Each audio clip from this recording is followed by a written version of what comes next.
Sobrang hirap kasi sa amin na yung momentum eh, fourth quarter. Tapos yun nga, pag kinebra ka talaga kalaban, di ka basta-basta mag-relax.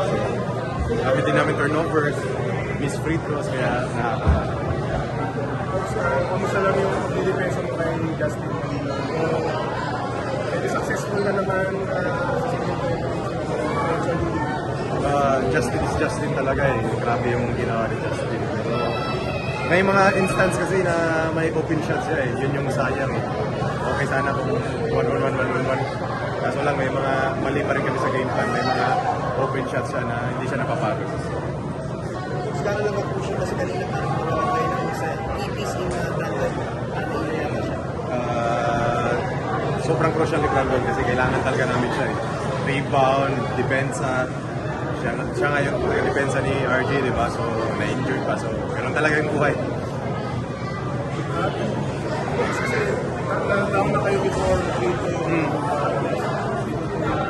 Kasi sa last.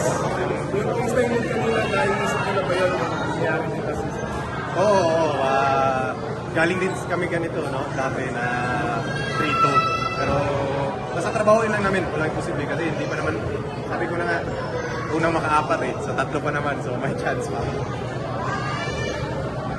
Thank you, thank you.